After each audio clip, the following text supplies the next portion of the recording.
Good morning and welcome to my kitchen. Today I will be making coconut flavored cheesecake. Most of my cheesecakes I like to make with a crust underneath. So I will be doing this as well. But if some of you don't want to spend that much time, there is a faster way. You can break, either graham crackers or any sweet crackers you have. Break them, add a little bit of butter, so then the consistency is right, and then put it on the bottom of your cheesecake. If you do not want to have any crust underneath, that's an option as well. You don't have to do it. I have posted a few of those cheesecakes that I made before. They are pretty similar. This one will have condensed coconut cream in and coconut flakes. So that's the biggest difference here. And for those of you who maybe want to go even one extra step, you can have pineapples put on top of the cheesecake once it's cooled off. Make some jello, and once it's getting thick, put it on top of those pineapples. And then in the fridge for a little bit. You will have a beautiful cheesecake. Welcome to my kitchen, and thank you for watching.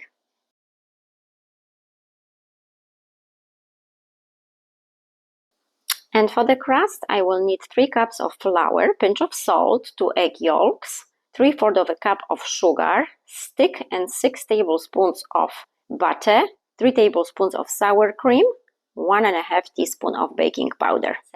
I would need about 2 pounds of cheese, and I like to mix farmer's cheese with cream cheese. In Europe, most of the time we do use farmer's cheese, but if I mix it with cream cheese, which is really nice and smooth, it has a smoother texture. 4 eggs and coconut flakes, about a cup. And here I want to come closer. So those flakes would be a little bit too thick. If I have something like this, I would put it in a blender for just a few seconds to shred them a little bit more fine.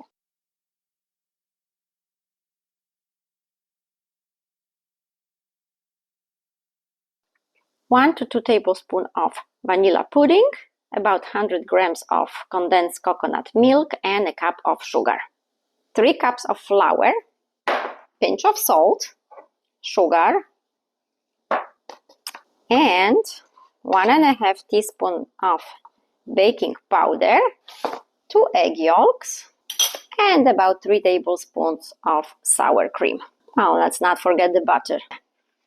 And for the butter, because it is not room temperature yet, I took it out of the fridge only 15 minutes ago, I will cut the butter into smaller pieces so it is easier to work with it. Well, if some of you prefer to make a chocolate flavored crust, just add 2 tablespoons of cocoa powder to it. That's all. And because the butter is on the colder side, it will take quite a few minutes to get it all together. Crumbly at first, but give it a few minutes and it will become one solid, nice, soft piece. And here is a closer look at the dough. Very soft, very silky.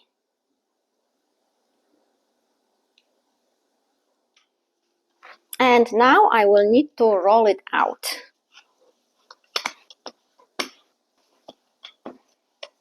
And the dish I'm using is 9 by 13.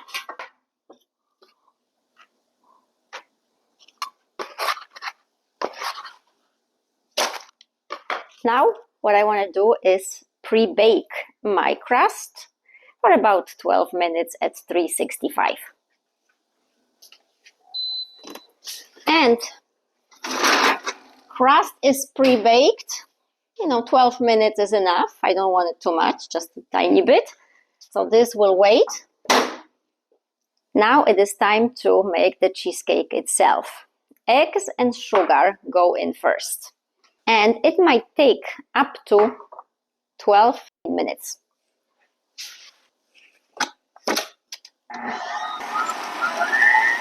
And while my eggs are beating with sugar, I blended those cheeses. I will add that coconut cream to it and blend it. And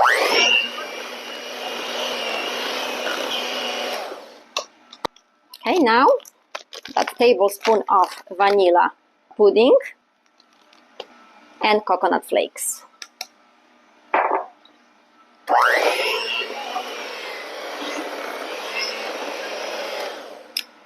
One important thing with the cheese, it depends what kind of cheese you choose. If your cheese doesn't contain a lot of fat, like a light cream cheese and a light farmer's cheese, you might add about 3 tablespoons of butter to that cheese, because the fat content, it is kind of important here. If your cheese has this nice creamy texture and good amount of fat, the coconut condensed milk is all you need. And now I will need to combine egg whites into that cheese.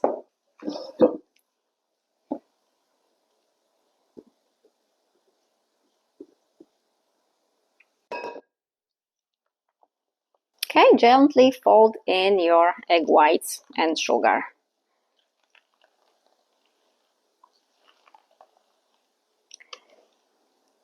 It is nicely blended, so now it is time to pour this over the crust and put it in the oven.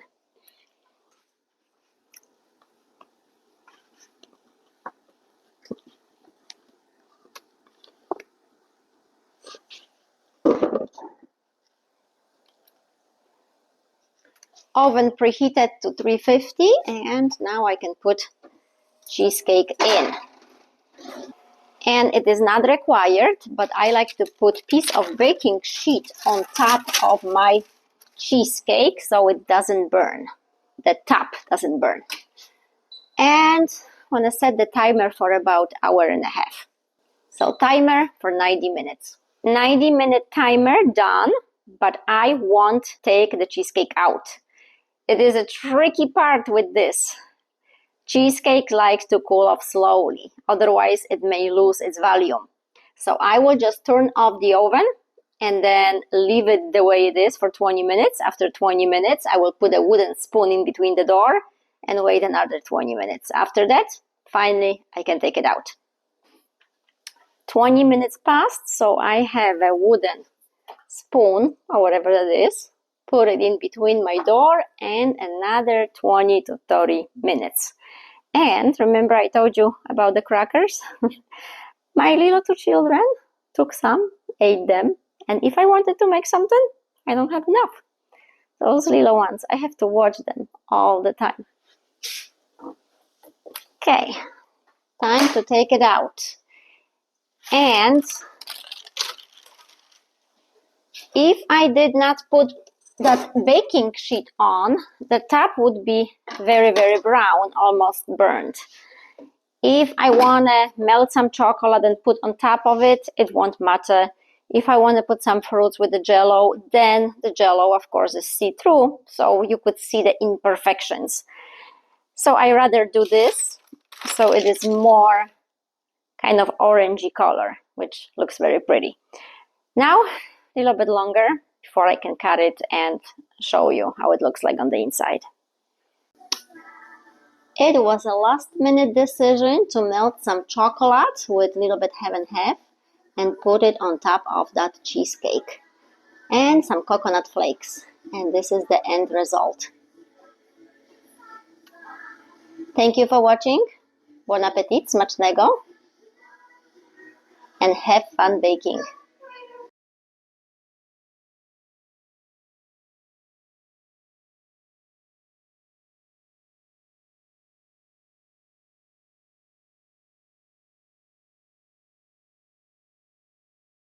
I would like to let you know why I am a big fan of using scale instead of the cups. I do put measurements in cups, so it's easier. As you know, I'm from Europe, so everything for me is in grams.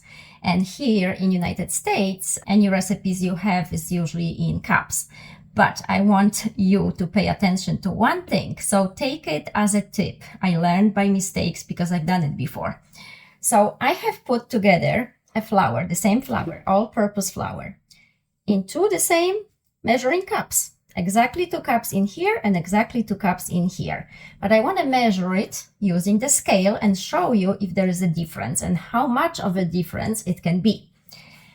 So here is the first 2 cups of flour, as you can see, 2 cups. And here is exactly 2 cups, all around, no cheating. And I will turn on, and there's nothing here, my scale. So it's set to 0. Maybe I should show you. So it's set to 0. If you can see. Okay, and I will put the first 2 cups in. And it says it is 248 grams. So now I will take this into a different cup, and it's empty. Put it back. It comes back to 0. And now the other 2 cups. All of it. And this one is 314. So now you can see that 2 cups are not created equal, right? They do not measure on a scale the same. So why is that? Well, it's all about handling the flour. If we are gentle with it, the flour is fluffy, it's light, and then 2 cups, nice fluffy flour. If you handle the flour, shake it, kind of bang it, on the surface somewhere, it loses its volume because it becomes dense. So you keep adding to have exactly 2 cups, right? Well, but it's much, much more heavier. It's much, much more flour that you need.